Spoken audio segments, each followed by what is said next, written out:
Hi friends, welcome to our channel. Bhanumathi మా ఇంటి Mahalakshmi serial next ఎపిసోడ్లో ఏం జరగబోతోందో ఈ వీడియోలో చూసి తెలుసుకుందాం. భానుమతి వాళ్ళ ఇంటికి వచ్చిన శక్తి అసలేం జరిగింది అని తెలుసుకోవడానికి ఈ వీడియోని స్కిప్ చేయకుండా ఎండ్ వరకు చూసేయండి.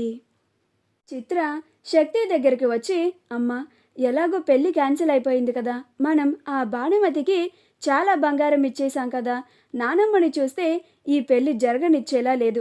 మళ్ళీ మనం ఎలా అయితే వెళ్ళి వాళ్ళ ఇంటికి వెళ్ళి బంగారాన్ని ఇచ్చామో అలానే మళ్ళీ వెళ్ళి ఇచ్చిన బంగారాన్ని తీసుకొచ్చేసుకుందామమ్మా, ఆ నగలు నేను తీసేసుకుంటానమ్మా, ప్లీజ్ అమ్మా అని బ్రతిమిలాడుతూ ఉంటుంది.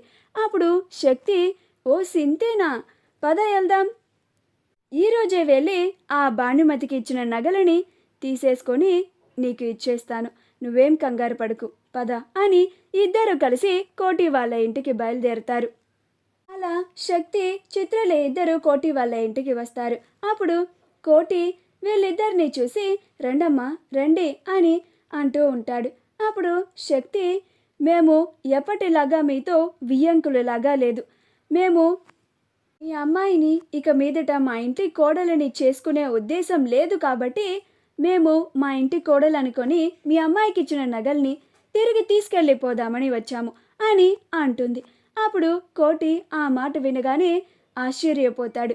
అదేంటమ్మా అలా మాట్లాడుతున్నారేంటమ్మా, మీరు అలా మాట్లాడితే నా కూతురి జీవితం ఏమవుతుందమ్మా, అలా పీటల మీద పెళ్ళాగిపోయి ఇంక ఎవరు పెళ్లి చేసుకుంటారమ్మా అని బ్రతిమలాడుతూ ఉంటాడు. అప్పుడు శక్తి, ఇదంతా మా అత్తయ్య గారి నిర్ణయం, ఆవిడ మీ అమ్మాయి భానుమతి జాతకం అసలు బాగోలేదు, మీ అమ్మాయి జాతకం బాగోలేదు కాబట్టే ఇలా మా బావగారికి ఇంత అనర్థం జరిగింది అని ఆవిడ నమ్మకం, అందుకని ఇక మీ కూతురు మా ఇంటి కోడలు అయ్యే రాతే లేదు, అందుకని మేమిచ్చిన నగల్ని తిరిగి ఇచ్చేయండి అని అంటుంది.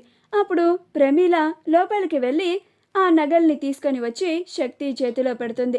అవి తీసుకొని శక్తి, చిత్రలు ఇద్దరు అక్కడి నుంచి వెళ్ళిపోతారు. ఆ తరువాత ప్రమీల, చూసావా భాను, నువ్వు చేసిన తప్పు ఎంత అనర్థానికి దారి తీసిందో, అల్లుడు గారేమో నిన్ను పెళ్లి చేసుకోవాలని ఉన్నా కానీ వాళ్ళ ఇంట్లో కుటుంబంలో వాళ్ళు మొత్తం ఎదురు తిరిగారు, నువ్వు చేసింది ఆషామాషి తప్పు కాదు భాను అని అంటుంది. అప్పుడు భానుమతి అలానే బాధపడుతూ చూస్తూ ఉంటుంది. అప్పుడు ప్రమీల, నువ్వు చేసిన తప్పు ఖరీదేంటో నీకు అర్థమవుతుందా భాను, నీ నిండు జీవితం అని అంటుంది. అప్పుడు భానుమతికి ఏం అర్థం కాక అలానే చూస్తూ ఉంటుంది. అప్పుడు ప్రమీల, ఒక్కసారైనా మీ నాన్న మేము ఇంతలాగా ఆ అబ్బాయిని పెళ్లి చేసుకొని ఎందుకు చెప్తున్నామో నీకు అర్థమైందా, అసలు నువ్వు అర్థం చేసుకోవడానికైనా ప్రయత్నించావా భాను, నువ్వు చదువుకోవాలి అనుకున్నావు, అది నిజమే, మాకు తెలుసు, కానీ ఇంత మంచి సంబంధం వచ్చిందని మేము నీకు పెళ్లి చేయాలని ఎందుకు అనుకుంటున్నామో అర్థమవుతుందా, నీ జీవితం బాగుంటుందని, అబ్బాయి చాలా మంచి మనిషి అని, చాలా గొప్ప మనిషి అని, నువ్వేమో చేతులారా ఆ సంబంధాన్ని చెడగొట్టుకున్నావు, ఆ పెళ్ళిని కూడా చెడగొట్టుకున్నావు. ఇప్పుడు ఆ అబ్బాయి వాళ్ళ ఇంట్లో ఇన్ని గొడవలు రావడానికి నువ్వే కారణమయ్యావు. చదువుకోవాలి చదువుకోవాలి అని నీ బంగారు జీవితాన్ని నువ్వే దూరం చేసుకున్నావు.